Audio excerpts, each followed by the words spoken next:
All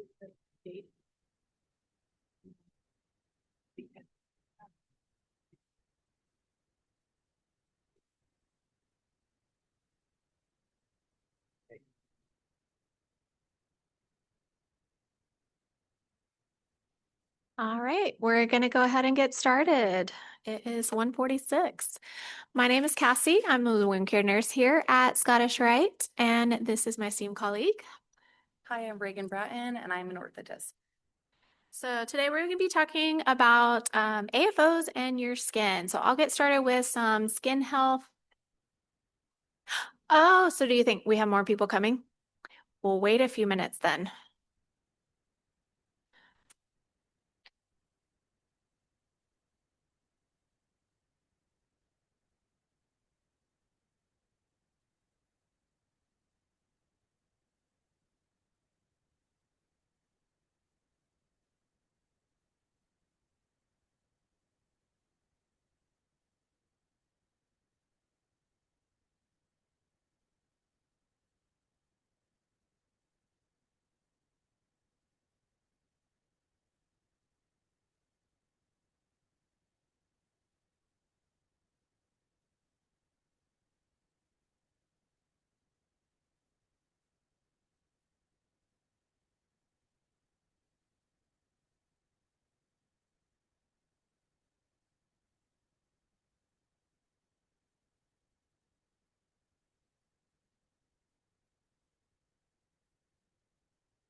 And if the shoe doesn't fit, there's problems.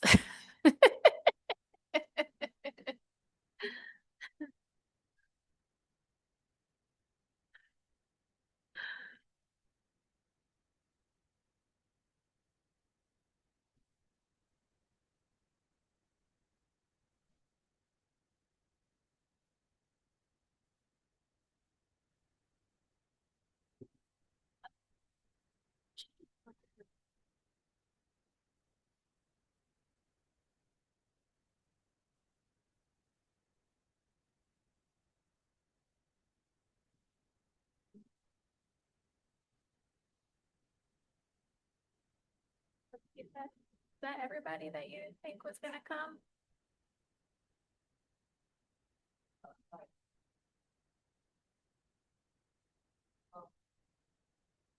Oh, okay. We have one more.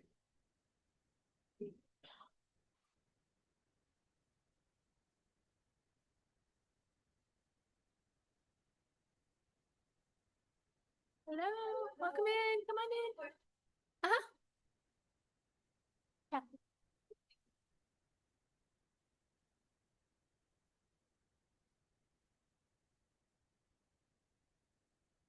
Yeah.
All right, let's get started.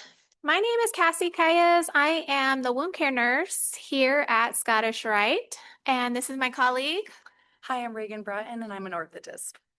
And we're going to be presenting If the Shoe Fits, Mastering Orthotics from Skin Protection to Style. I'll start us off with some skin health and things to do if you have some skin problems under the AFOs. And she'll finish us off with some orthotics tips and shoes.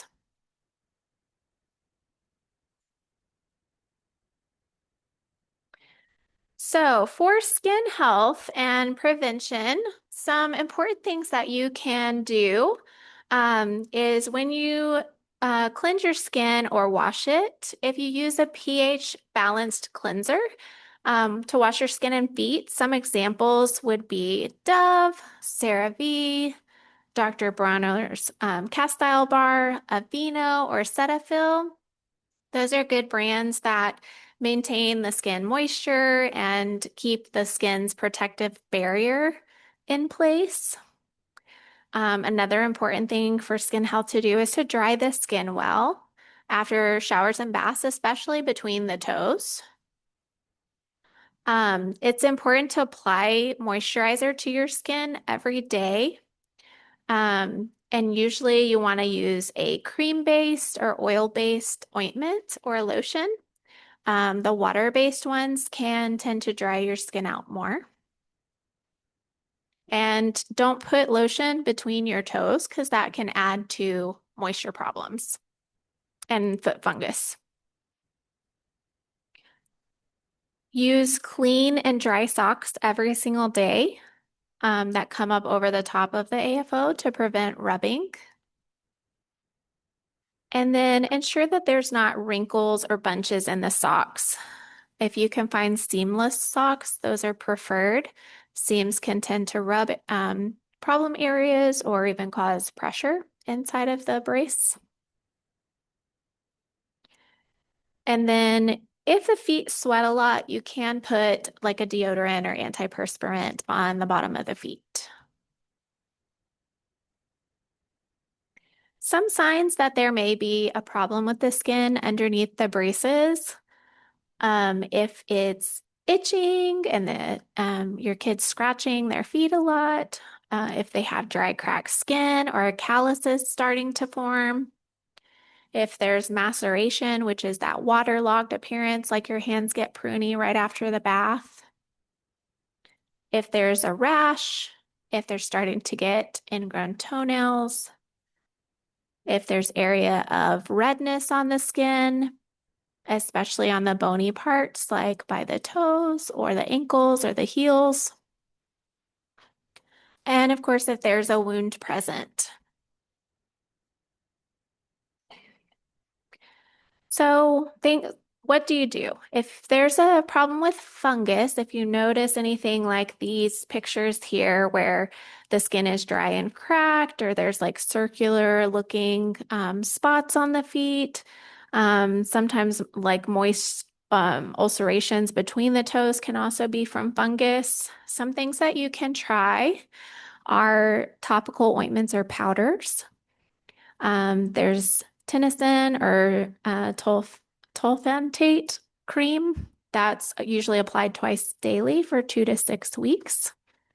Lotrimin or clotrimazole cream, 1%, that can be applied twice daily for 2 to 4 weeks.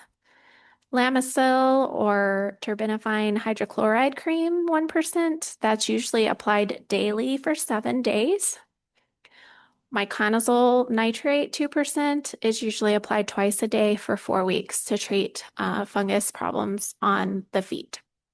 Those are all over-the-counter options. And then, of course, keep the feet dry. You can use talcum powder or cornstarch powder on the feet inside of the socks. You should avoid sharing towels, shoes, or socks with others to prevent the spread of infection. And if there's no improvement with over-the-counter treatment within 4 weeks, then you should seek care from your primary care doctor, or if you have a podiatrist, you could also go to them. Just of note, the over-the-counter meds are usually not indicated for children 2 years and younger. So it's important to check the tube of lotion or the bottle of powder just to see what the age restrictions are for each medication. If they are 2 and under, the powder options are good for any age to keep the feet dry, like cornstarch powder or talcum powder. And another option that can be good for any ages using silver socks. Silver is antibacterial, antifungal as well. So you could just change them to silver socks.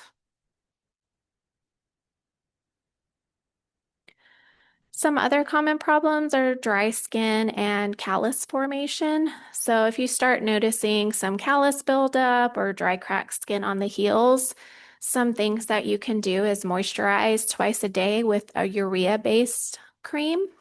Those are found over the counter as well, or a thick emollient or hydrating creams, and those could be like petroleum jelly, Aquaphor, some of the more thicker cream type lotions. You can exfoliate the skin daily with a pumice stone. You could use a foot file, but with both of these options, it's very important to gently just remove those top layers of dry skin in a circular motion and not do it excessively because you don't want to accidentally break the skin and cause a wound. So if you choose to do the exfoliation, just make sure that you're gently doing it and kind of checking the skin in between each pass to make sure that it's only those outer top layer of skin that you're removing. They do have, medicated or over-the-counter patches as well, like Callus Be Gone, or there's some other brands that you can find over the counter.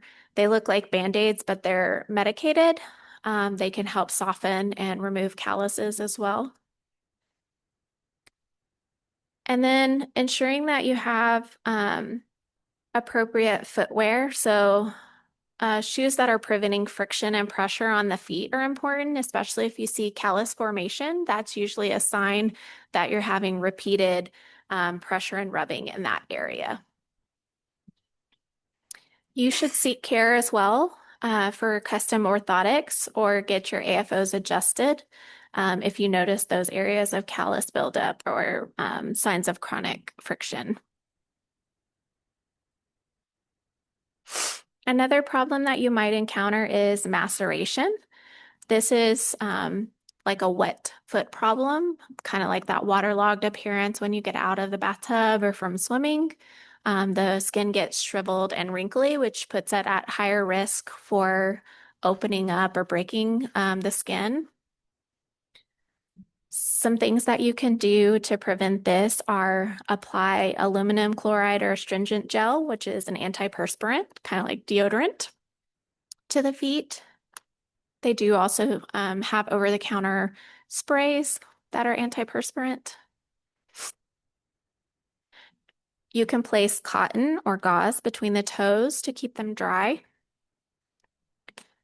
You should avoid soaking the feet if there's a problem with maceration, and make sure that you dry the skin well after showers. Choose some shoes that allow airflow during the day. Make sure that you're choosing a material of shoe that's breathable.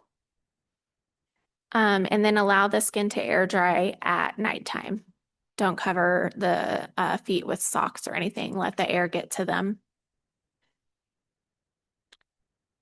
And then you can also use a barrier cream daily, and that helps protect the feet against moisture. Some types are zinc oxide creams or petroleum jelly based ointments can also provide a moisture barrier and protect the skin from that maceration before it happens.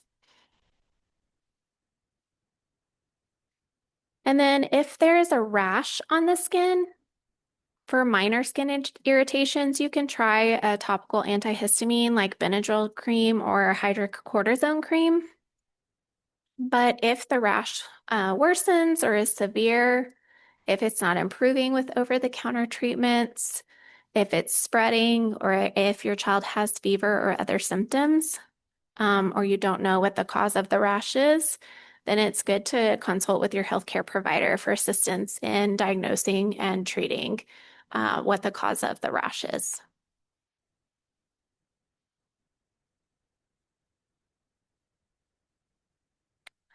Some other things that you may see are ingrown toenails. And those can happen if the shoes are too narrow or just that constant kind of squeezing of the toes into themselves. You can get some ingrown toenails. Something over the counter that you can try is Epsom salt soaks daily.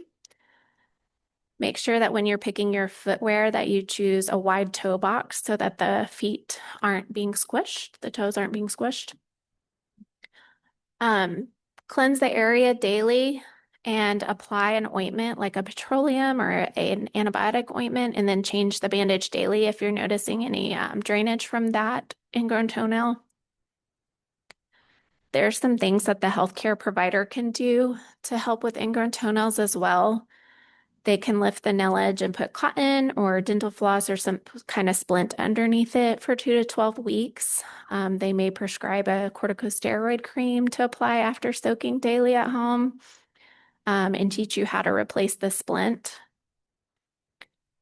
There's also a waterproof option that they can put on there in the cotton-soaked ointment to put underneath the toe so that bathing's not affected. They can tape the nail bed by pulling the skin away from the toenail and taping that skin so that the toenail can grow out. They can put a splint underneath the nail where they numb the toe and make a tiny slit tube that kind of goes around that nail edge until it can grow out. They can partially remove the nail for more severe ingrown toenails, especially if there's signs of pain or pus and it's swollen. They'll numb the toe before they cut into it, and then usually it takes 2 to 4 months for that toenail to grow back. And then the last option, if it's very severe, they can remove the nail and the tissue from around the area that's been affected. Especially if you repeatedly are having problems on the same toe over and over again. Another thing that you might see is redness to the skin, especially on areas like the ankles, the heels, just below the base of the toes on either side of the foot. So usually if you see redness, it's a sign of pressure if it's over one of those high-risk areas. One of the things that you can do to check if the skin is starting to become unhealthy or not get enough blood flow is press on it. And if it turns white, then you still have good blood flow to the area. But if it's red and you press on it and it doesn't turn white, then usually that's a sign that the skin is starting to become affected negatively. If you notice that redness, you want to try to relieve the pressure and friction and any moisture to that area immediately and monitor it. If that area does not resolve within 3 days, or if it forms a blister, then you want to seek medical treatment to make sure that you're taking care of it quickly before it turns into a wound. And this is just that bottom picture and is an example of kind of when the redness started. Once you intervene and relieve the pressure and friction, 4 days later, it had already mostly disappeared. So if it's not disappearing, then that means there's still pressure to that area.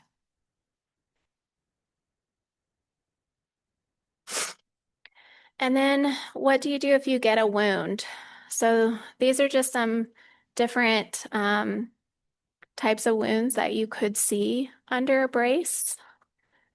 Things that you can do immediately are keep the area clean and covered with a nonstick bandage and use a petroleum-based ointment if the skin is broken.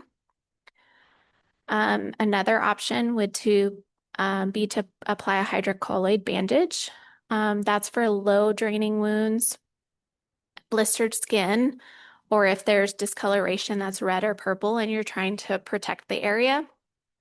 Those can be bought now, hydrocolloid bandages over the counter in the first aid section at most stores. And then it's very important to get your AFOs adjusted and or different footwear if you're getting a wound. And you want to seek medical care if the area doesn't improve within 7 days, if it gets worse, or if it shows signs of an infection. So signs of infection would be redness extending from the wound edges, a foul odor, pus or purulent drainage, if it's painful, swelling, or hardness surrounds the area, if your child's running fevers, or if the skin feels warm to the touch.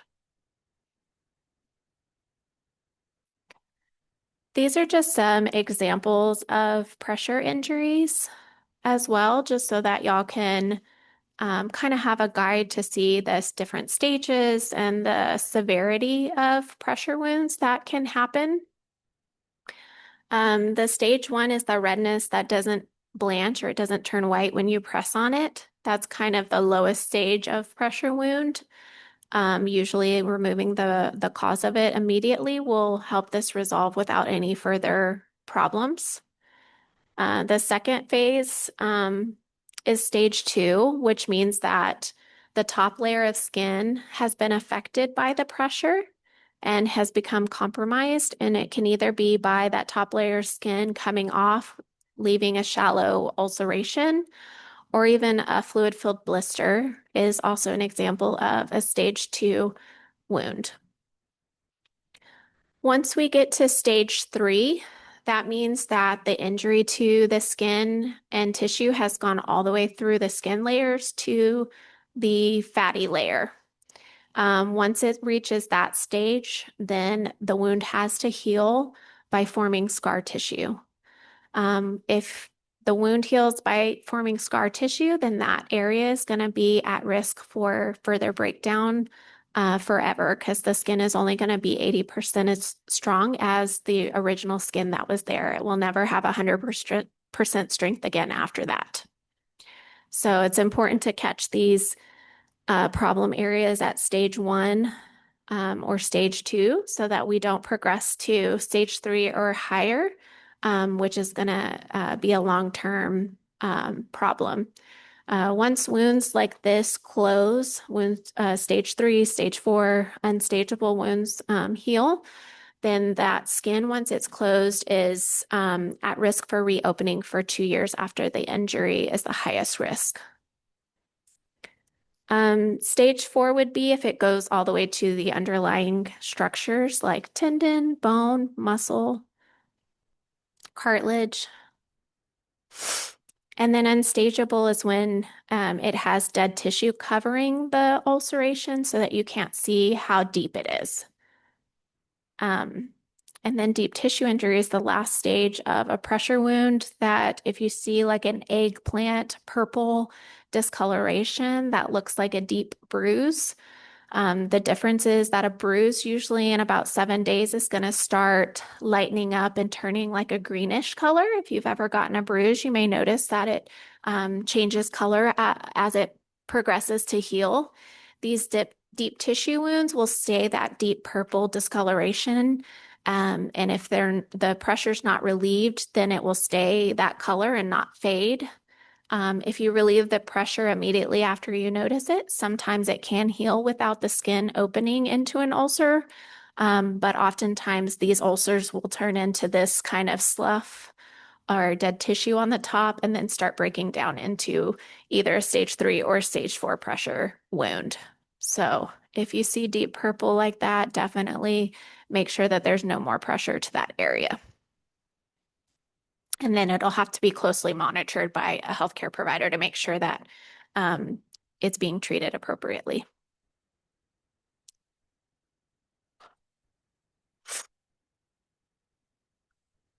Oh, this is you. Oh, I think.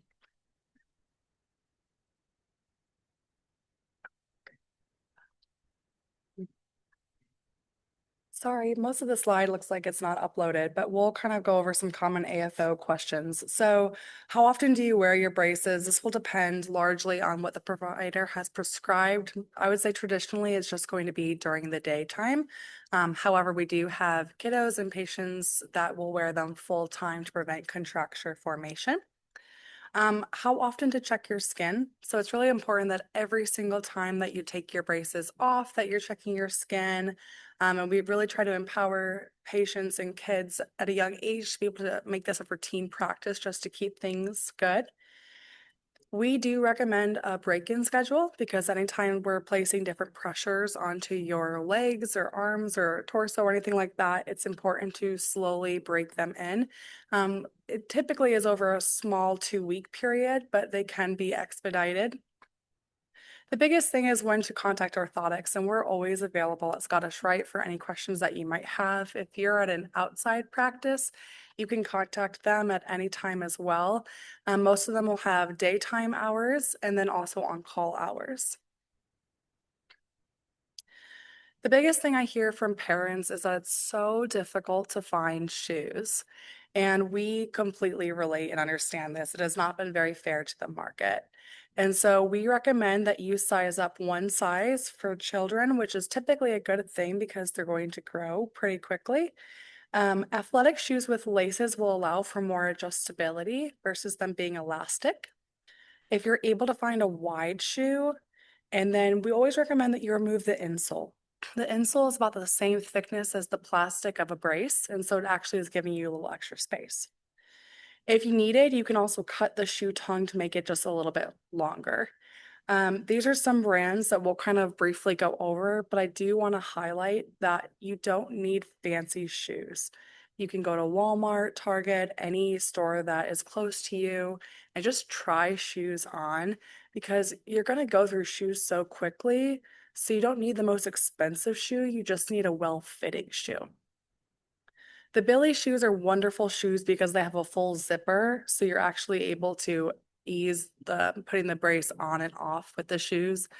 The Nike Flies have a really cool feature where they kind of like open up. And then the Pietro shoes, there's actually a shoe that we provide here at Scottish Rite through a generous donation that every time you get a brace, you get a pair of Pietro shoes. And they're extra depth, extra wide, and have a really deep toe box. These are some of our other favorite shoes, the Saucony shoes, Stride Right, the CK Run, Mount Emery shoes, Cat and Jack shoes.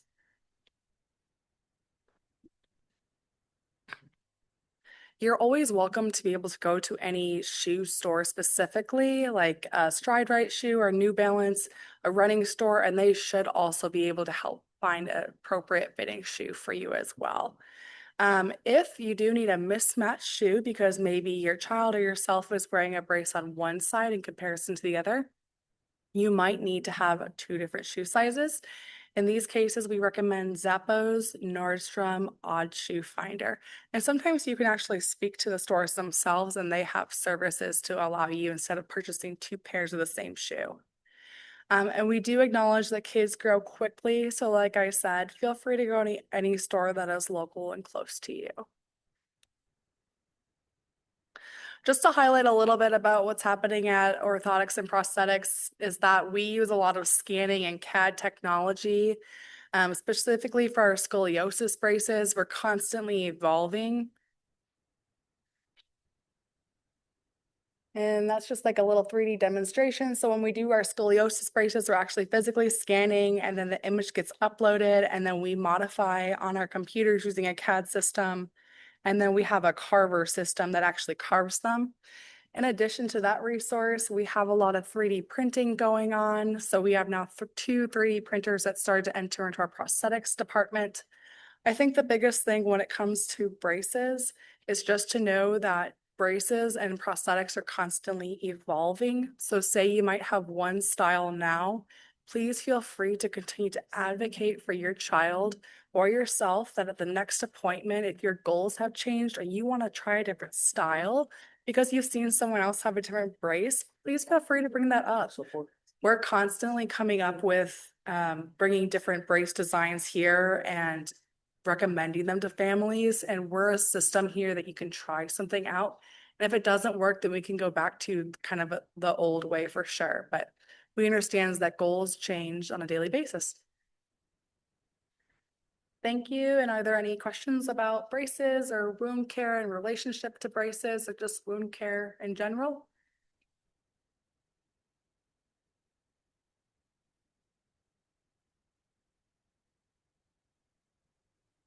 Well, we appreciate your time and you get to enjoy the beautiful sunshine outside. We'll be around if you have a few questions though, but thank you guys.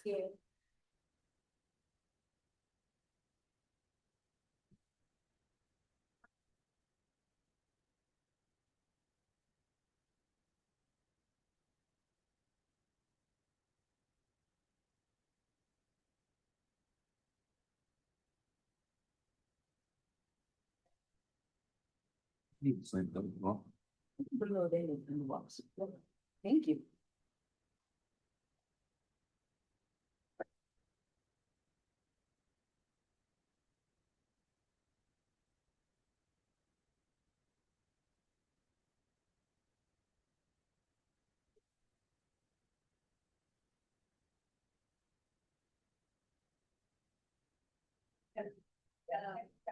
Order and it is like and we yeah,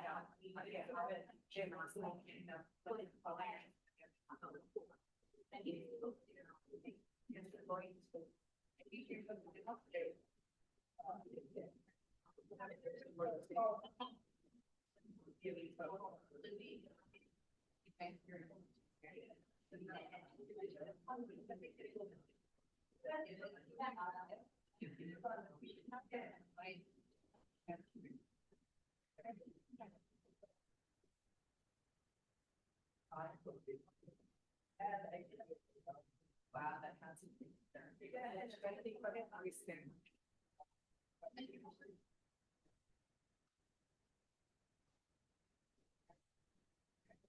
for sure. We have no, it's